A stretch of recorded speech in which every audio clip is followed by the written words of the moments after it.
Hi everyone, welcome to the visual guide for Mount Gulg. This is the 5th new leveling dungeon made available by patch 5.0 in Final Fantasy XIV Shadowbringers. Together we've climbed onto the shoulders of giants and ascended to dizzying heights. You'll forgive us if we think ourselves high and mighty. My name is Miztech and I'll be your dungeon guide. In this first section, we battle our way through hordes of Sin Eaters while high-fiving our giant Talos friend. Watch for those typical AoE attacks and pop your coolies as you burn everything down. The first boss is Forgiven Cruelty. RAKE is a heavy-hitting tank buster. Cool down and heal through it as necessary. When the boss casts Lumen Infinitum, he'll fly up, turn towards a random player, and then blast the area directly in front of him with a massive attack. Make sure you move out from in front of him to avoid damage and debuffs. Throughout the encounter, the boss will move to the center, fly up, and cast Typhoon Wing. Underneath him, you'll notice a pattern form with 3 circles facing specific directions. These circles indicate where 3 large AoE cones will form, so players should position themselves between the circles to avoid the incoming blasts. Getting hit by any of these attacks will deal damage and debuff you. Cyclone Wing will deal group-wide AoE damage. Healers be ready to heal through this as necessary. As the encounter progresses, each Typhoon Wing attack will get trickier,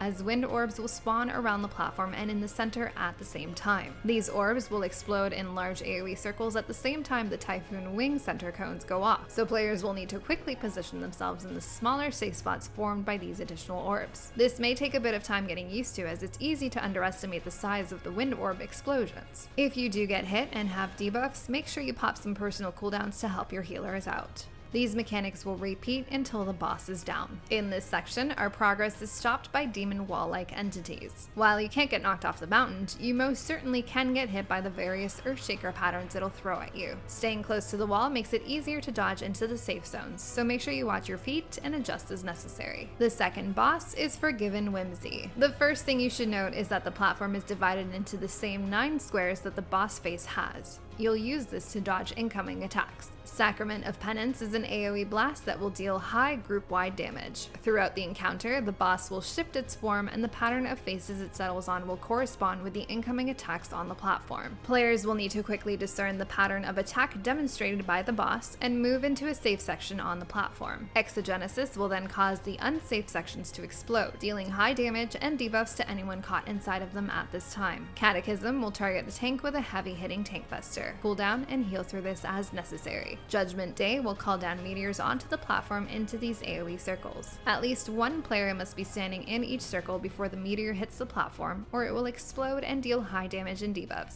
As the encounter progresses, each face pattern and corresponding floor attack will become increasingly difficult, as the boss will also spawn orbs onto the platform that cast large donut AoEs, further limiting the available safe spots. Players will have to identify the safe square sections that are unaffected by the donut AoEs to avoid that damage. These mechanics will repeat until the boss is destroyed. In this last section of trash, each mob will be blessed by FFXIV, but I didn't really notice an increase in difficulty or damage, so burn them down as normal while avoiding their AoE attacks. Before the last boss, you'll encounter a mini-boss, Forgiven Revelry. This big boy will slap his hands down, hitting anything on that side of the platform, while a bunch of orbs around the platform will throw out AoEs. Move away from the slap side and dodge the orb AoEs as necessary until he is destroyed. The last boss is Forgiven Obscenity. Orison Fortissimo will deal group-wide AoE damage. Healers be ready. Divine Diminuendo creates a point-blank AoE to dodge from the boss. Move out of this as necessary. Once FFXIV emotes and blesses the boss, she'll gain a Ring of Radiance, and from this point on, every Divine Diminuendo will also have an additional AoE around it that isn't immediately telegraphed. To dodge this extra AoE, I recommend that all players move to the very edge of the point-blank AoE around the boss. Conviction Marcato forms a large column attack in front of her, and 4 circles will appear around the boss. Similar to the first boss, these circles will shoot out AoE blasts in the direction that they're facing, so all players will need to position themselves in between the circles to avoid damage. Penance Pianissimo will add a ring of shiny poop around the outer edge that will cause bleed damage to anyone standing in it, forcing players to move into the new safe zone. Feather Marionette will cause 4 clones to appear around the safe area. These clones will then copy the AoE attacks that the boss casts, and players will need to quickly move into the safe zones to avoid damage and debuffs. It's important to note that during this clone phase, the boss still has FFXIV's blessing, signified by these glowing halos around her head.